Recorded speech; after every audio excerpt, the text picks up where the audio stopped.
ambayo ni misa ya uzinduzi wa matembezi ya msalaba mtakatifu wa Jubilei kuu ya miaka 2025 katika jimbo letu, kwa kuanzia katika dekania hii ya Mtakatifu Charles Lwanga Kakongo. Tunatolea misa takatifu kwanza tukimwombea Baba Askofu wetu Joseph Roman Mnola pamoja na jimbo zima Katoliki la Kigoma.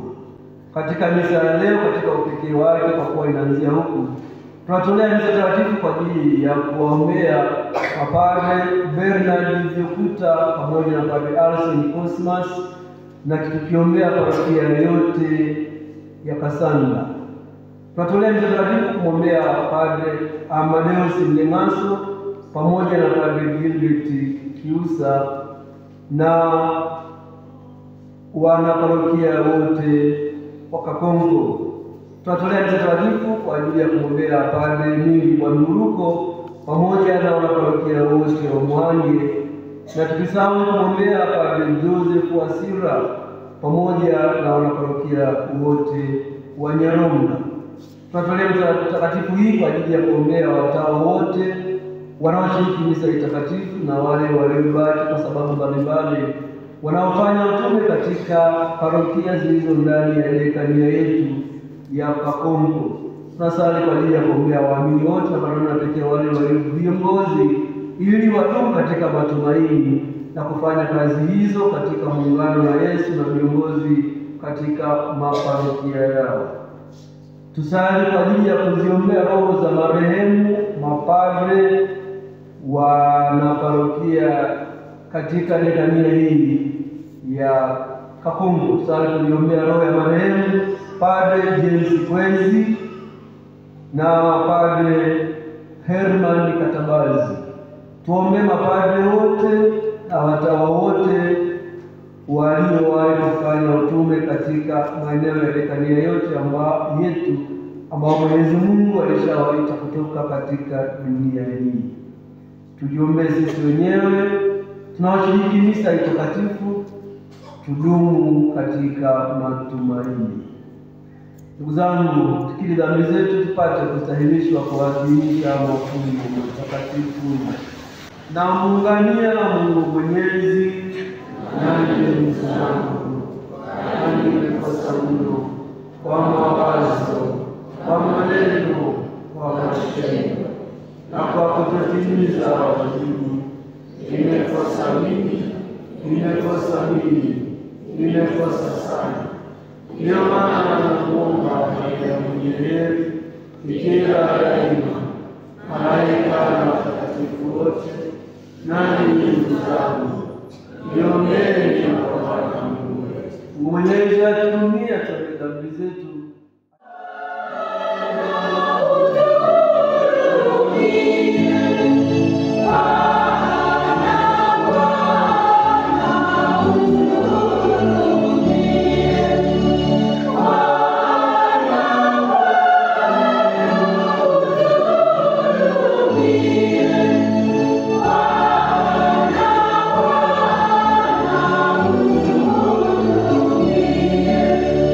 Yeah.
Tujalie tunapofanya hija yetu katika historia, nuru ya Mungu lake la Pasaka ituongoze kukutana nawe, tumaini letu la pekee. Kwa njia ya Yesu Kristo mwanao, anayeishi na kutawala nawe katika umoja wa Roho Mtakatifu, Mungu milele na milele.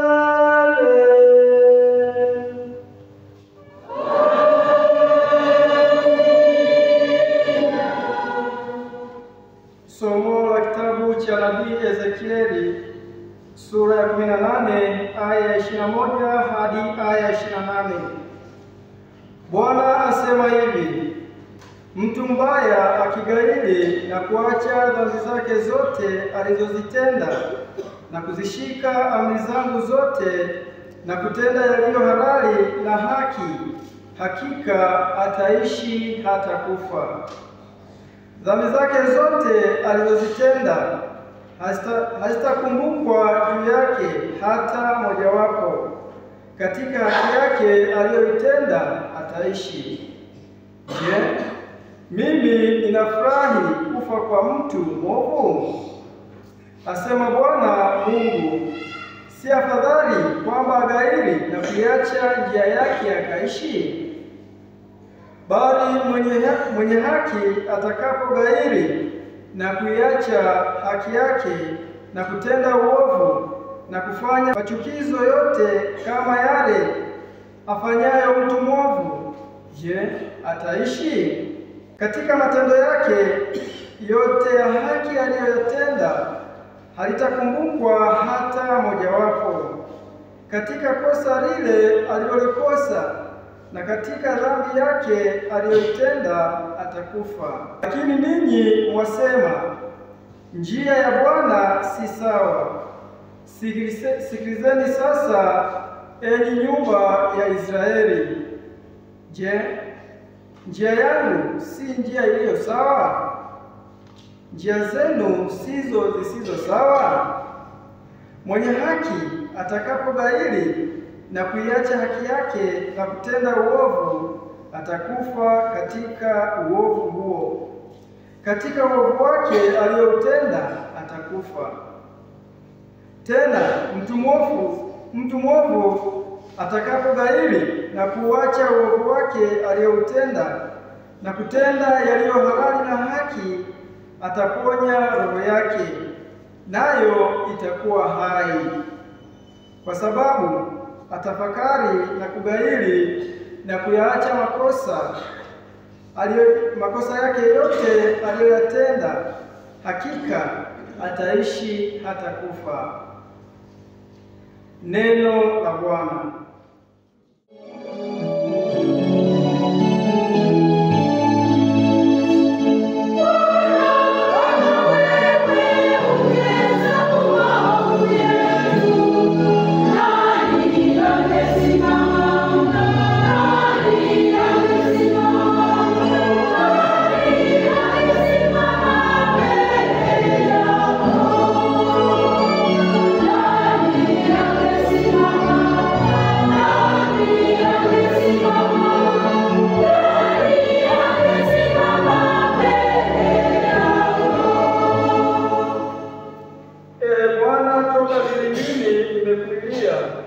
Bwana, usikie sauti yangu, masikio yako na yasikilize sauti ya dua zangu.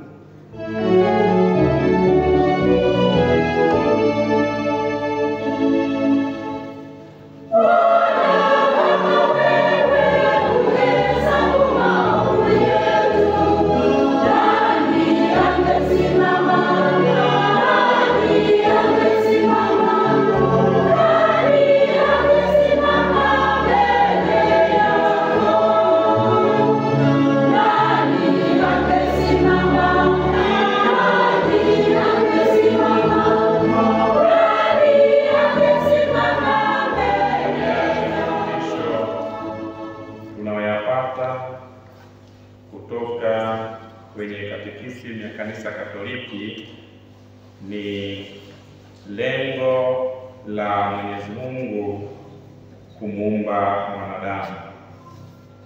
Katekisimu inaainisha malengo manne, ikiwa lengo la kwanza ni ili mwanadamu ampende, akishampenda amjue, na akishamjua amtumikie, na baada ya kumtumikia arudi kwake mbinguni.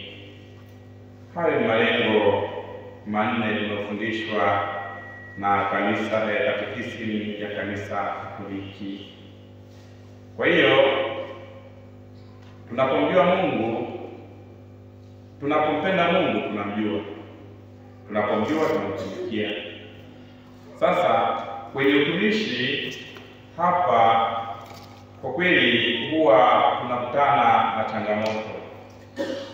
changamoto ambayo inatufanya tushindwe kumtumikia Mwenyezi Mungu vizuri, na tukiendelea kuikumbatia hadi kwenye ile hatua ya kurudi kwake mbinguni, tunajikuta tunashindwa kurudi kwake. Hatimaye basi tunaenda kwenye moto wa milele, yaani tunakufa, kwa sababu kwa tafsiri ya kifo maana yake ni kwamba mtu ameshindwa kuona uso wa Mungu. Na jambo hilo ambalo kuwa kama changamoto ya kurudi kwake ni dhambi, ni uovu, ambapo leo tumesikia somo la kwanza kutoka kitabu cha nabii Ezekieli, akieleza kwamba tusiwe vigeugeu, tuwe ni watu wenye msimamo wa kutenda yaliyo mema. Katika utumishi wetu tusiongozwe na dhambi, tusiongozwe na uovu, kwani tutakosa uhai, tutashindwa kuishi milele. Ndugu zangu, tulipobatizwa tulianza safari ya kutenda yaliyo mema. Tulipopokea ubatizo tulianza safari ya utumishi tukiongozwa na yaliyo mema, kukwepa maovu na kuacha maovu. Pengine basi huenda tulibatizwa muda umepita, tuenda tukua wachanga, wengine basi watu wazima, lakini pamoja na yote tunapaswa kuendelea kuwasha ule mshumaa uliopokea wakati wa ubatizo, yaani kutenda yaliyo mema. Tunapouacha na kuendelea na kuelekea kwenye maovu, tutakufa. Kwa hiyo utumishi tunaofanya ni vyema tukaufanya tukiongozwa na matendo yaliyo mema. Isije kwamba umesogea umri umeenda, basi ukajikuta unaanza kumpigia Mwenyezi Mungu na kutenda maovu. Hiyo sio sawa. Tunapaswa kila muda wote kuyatenda yaliyo mema. Inakuwa tunakuwa tunakufananisha na mtu alienda kuchota maji kisimani, amefika karibu, ameweka ndoo yake kichwani, anakaribia nyumba ya nyumbani, ghafla anajikwaa, maji, ndoo ile inadondoka na maji yanamwagika. Huo ni mfano wa huyu mtu ambaye alipokea ubatizo, akawa mtu mzima, akauishiishi hapo, mwisho wa siku akaanza kuishi maisha ya uovu hadi kifo kinamkuta. Huyo hatafikisha ile ndoo ya maji nyumbani, bali akamwaga kinaike, basi atajikuta amepoteza kitu ambacho ni muhimu, basi ndio hiyo mbingu. Kwa tunaalikwa na somo la kwanza kwamba tuishi matendo yaliyo mema, tuongozwe na matendo yaliyo mema, tuwe na ufuasi, maisha yetu ya utumishi. Na injili ya leo kama tulivyosikia, kwa kweli tunaalikwa kwamba ili tuweze kutoa sadaka yetu kwa Mwenyezi Mungu vizuri, lazima kwanza tuwe na amani pamoja na uelewano. Tumesikia Yesu akifundisha vizuri kabisa kwamba tunapaswa kuishi katika haki na kuishi katika hali ya maelewano, kusameheana, kutokudhalilishana. Na tunapofanya hivyo, basi ndipo tunapoweza kwenda kutoa sadaka yetu kwa Mwenyezi Mungu na sadaka ikapokelewa. Tujitafakari ndugu zangu kwa maisha yetu ya kila siku kwamba je, tunaishi kwa maelewano, tunasameheana, tunatafuta kwanza amani kisha kuja kumtolea Mwenyezi Mungu sadaka? Kila mmoja aingie kabisa ndani ya moyo wake na kutafakari jambo hilo. Na ndugu zangu, sadaka ni agizo la Mwenyezi Mungu kwamba mwanadamu anapaswa kumtolea sadaka, kwani Mwenyezi Mungu alimwagiza nafsi ya pili ya Mungu ambaye Bwana wetu Yesu Kristo ili yeye aje kujitoa sadaka hai. Kwa hiyo moja ya kitu ambacho ni cha muhimu sana kwa mwanadamu ni kutoa sadaka. Sasa sadaka unapoitoa katika hali ambayo si ya maelewano, si ya mapatano, sadaka yako inakuwa si nzuri. Hivyo tuendelee kujitafakari. Sasa ndugu zangu, tumekusanyika mahali hapa kusali kuadhimisha misa takatifu. Kwa kweli tukiwa kuna msukumo mkubwa wa kufanya ufunguzi wa matembezi ya msalaba. Ufunguzi wa matembezi ya msalaba. Labda kuna wengine huenda tumekuja tu labda kwa sababu paroko amehamasisha, isiwe tumekuja kwa sababu ya kufahamu msalaba,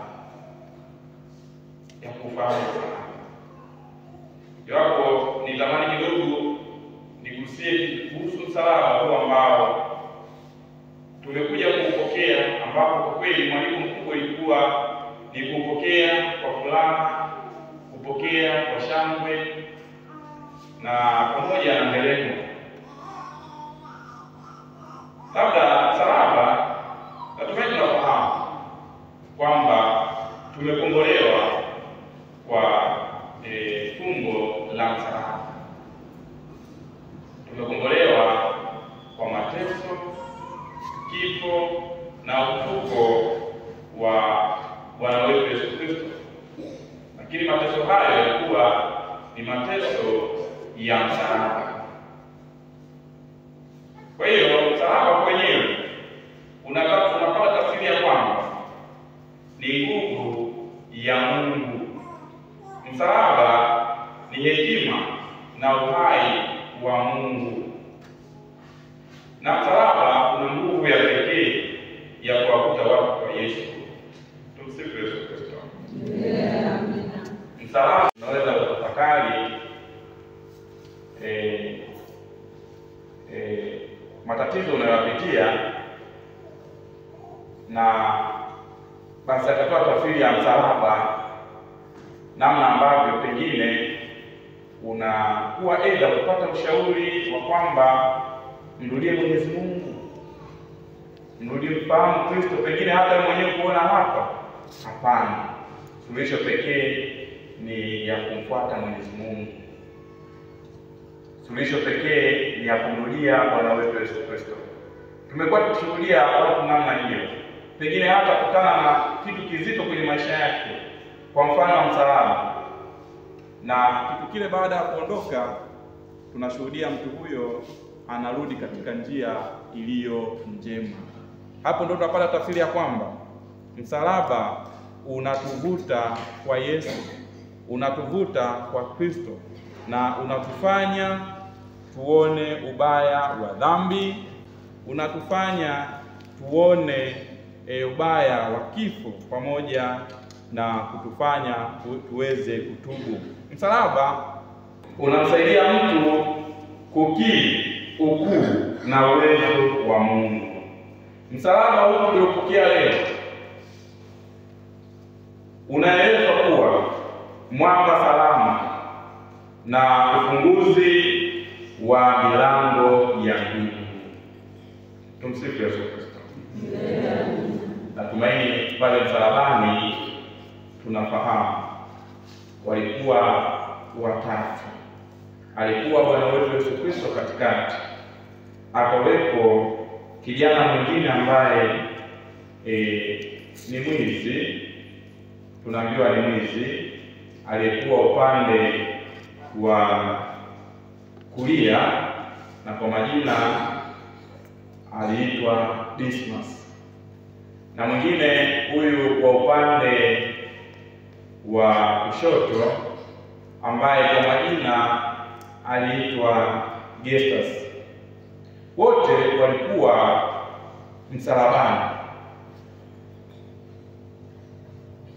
na pale tunashuhudia kwamba mmoja mbingu ilimfungukia.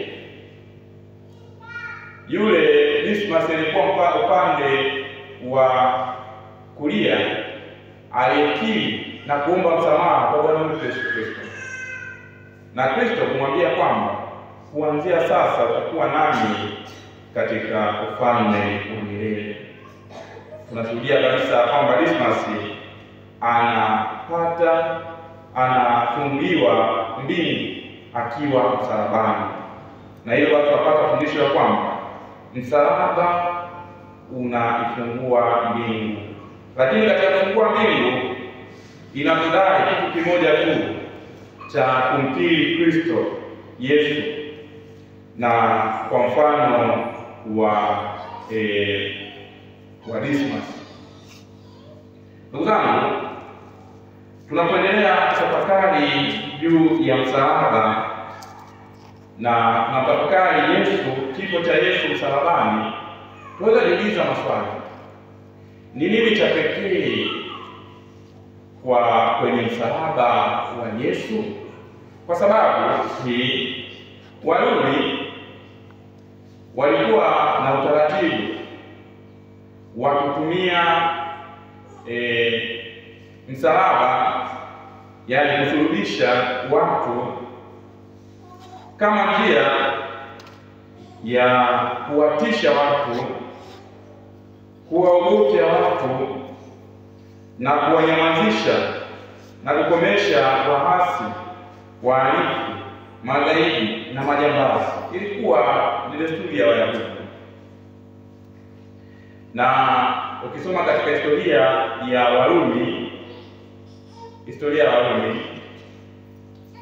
miaka 20 kabla ya kifo cha Bwana wetu Yesu Kristo,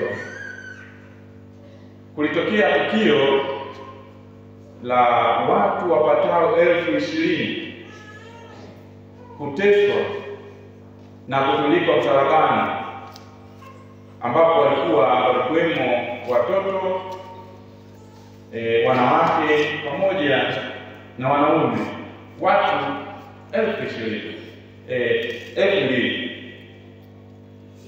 Lakini hiyo tukio lilipita, natumaini na wengi hatulifahamu. Lakini hili tukio la kuteswa watu watatu kwa kweli lilikusanya watu wengi na likaendelea kuishi mpaka leo. Tunapata habari za tukio hilo la Bwana wetu Yesu Kristo kuteswa. Sasa tunaweza jiuliza, Kwa msalaba wa Kristo kuna nini? Watu watatu, lakini kwa historia walikuwepo watu zaidi ya 2000, lakini historia ile iliisha. Ndio hapo tunaweza tukagundua kwamba msalaba wa Bwana wetu Yesu Kristo ulikuwa ni msalaba wa pekee, ambapo ndanimo umebeba wokovu wetu sisi wanadamu.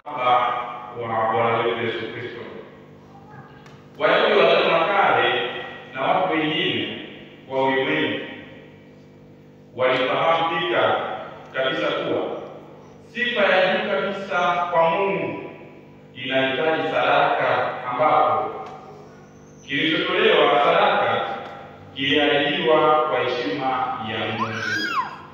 Na Wayahudi walikuwa wakitoa sadaka kama hii, sadaka za wanyama, sadaka za kuteketezwa. Lakini sadaka zile walizokuwa wakitoa Wayahudi kwa kweli hazikumtosheleza Mwenyezi Mungu, hazikumpendeza Mwenyezi Mungu. Mwenyezi Mungu akaadhimia kuweza kumtuma mwana pekee, Bwana wetu Yesu Kristo, ili aje duniani kutoa sadaka moja ya haki na huruma, busara na mapendo. Na sadaka hiyo ilitolewa juu kabisa katika mti wa msalaba, ambapo Yesu ambaye ni sadaka safi alitoa sadaka yenye thamani ya juu kabisa. Kwa sadaka hii ilishinda dhambi na kuwawezesha watu kumtukuza Mungu. Kwa maneno mengine, tunaweza sema kwamba Mungu alikubali kufa ili aweze kumtukuza Mungu. Yaani Bwana wetu Yesu Kristo ambaye ni nafsi ya pili ya Mungu alikubali kufa ili aweze kumtukuza nafsi ya kwanza ya Mungu. Na hapo basi dhambi inaondolewa ulimwenguni na kumtukuza Mwenyezi Mungu umetukuzwa juu ya msalaba.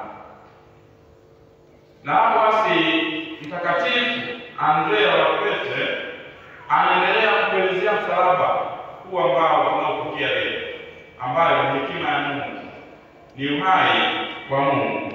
Anaelezea msalaba kwamba ni utukufu wa Kristo na ushindi. Msalaba unafukuza giza na kuleta nuru. Yesu Kristo anapoinuliwa juu ya nchi, tunapaswa kuinuliwa naye na kuacha dhambi, ili tuweze kupata yale ya mbinguni. Anayepata tuzo ya msalaba anashinda hazina kubwa.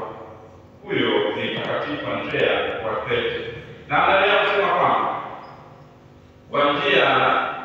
kwa jina la msalaba, juu ya msalaba, kwa njia ya msalaba na kwa sababu ya msalaba, utajiri wa ukombozi tuliopoteza tumerudishiwa. Kama uzima usingalipigiliwa juu ya mti, tusingekuwa na chemchemi za uhai wa kudumu kutoka upande wa kuume wa Yesu, ambapo damu na maji kwa ajili ya utakaso yalitoka. Yesu asingalipigiliwa msalabani, dhambi zisingefutwa, tusingepata uhuru, tusingefurahia matunda ya mti kwa uzima, na milango ya mbinguni isingefunuliwa. Tumsifu Yesu Kristo. Amina. Ndugu zangu, tumekusanyika ili kuweza kuadhimisha misa hii ya ufunguzi wa mapendezi ya msalaba. Pengine basi tutakuwa na maswali mengi. Kwa nini hawa wana uheshimu hivi msalaba? Kwa kweli wape jibu moja tu kwamba tunaheshimu kwa sababu kupitia huu ukombozi wa ulimwengu ilifanyika. Na sio hapo tu, kwamba kupitia msalaba tunapata sala inayotupatia furaha. Kupitia msalaba tunapata sala inayotuletea maelewano. Kupitia msalaba tunaweza kushinda vita. Kupitia msalaba tunaipata sala ambayo ni silaha kubwa zaidi hata ya mabomu ya nyuklia. Na sala yenyewe ni nini? Ni sala ya msamaha. Yesu alipokuwa msalabani alisema sala ambayo kwayo mwanadamu anaishi kwa amani. Alisema kwamba Baba, uwasamehe kwa sababu hawajui walitendalo. Kwa hiyo, kwa yote ya msalaba yaliyo makubwa na mengi sana yaliyo kwenye msalaba, unaweza kuchukua kitu kimoja hicho kikakufanya kufurahia haya matembezi ya msalaba. Mtu akikuuliza kwa nini labda unafurahia matembezi ya msalaba, unamwambia ninafurahia sala inayofanya kuwa na amani ambayo Kristo alisema akiwa pale msalabani, ambayo ni hiyo ya Bwana, uwasamehe kwa sababu hawajui. Na kwa sababu hiyo basi nasi tunaweza kuwasamehe wenzetu na kuona ile nguvu ya nguvu ya msamaha. Yesu katika hali ya mateso makali aliweza kuwasamehe wale watesi wake. Na ndugu zangu, Mtakatifu Andrea wa Pete anaendelea kufundisha kuhusu msalaba kwamba kusingekuwa na msalaba, kifo kisingewekwa chini ya miguu na motoni kusingaliharibiwa.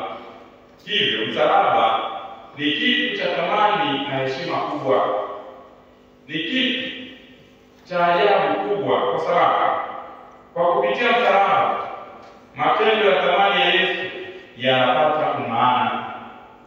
Ni hivi ambavyo Kristo alifundisha, akaponya watu, akafufua watu, lakini hitimisho ya yale mema aliyotenda yalikuja kuhitimishwa na msalaba. Na msalaba unaleta maana wale yote ambayo alikuwa anatenda. Kwa sababu ya msalaba, miujiza na mateso yanapata zawadi ya ushindi. Miujiza ya Kristo aliyotenda, mafundisho Kristo aliyoyafanya, na hata mateso yake aliyoteswa na kusulubiwa, basi yanapata ushindi. Msalaba ni wa heshima kubwa, kwa sababu ni ishara ya mateso ya Mungu na kumbukumbu ya ushindi. Msalaba unasimama kama ishara ya mateso, kwa sababu juu ya Yesu aliteseka, juu yake Yesu aliteseka na kufa, na kuishia kufa tu na kukomboa sisi. Ni kumbukumbu ya ushindi, kwa sababu juu yake Shetani aliyejeruhiwa na kifo alijeruhiwa na kifo. Pamoja na hapo basi na kifo kilishindwa. Msalaba kitu cha ukombozi kwa dunia nzima. Tumekombolewa kwa njia ya msalaba. Msalaba unaipa utukufu wa Kristo, unashangiliwa kama ushindi wake. Tunautambua kama kikombe alichotamani kunywa na kilele cha uvumilivu wa mateso aliyovumilia kwa ajili yetu. Tumsifu Yesu.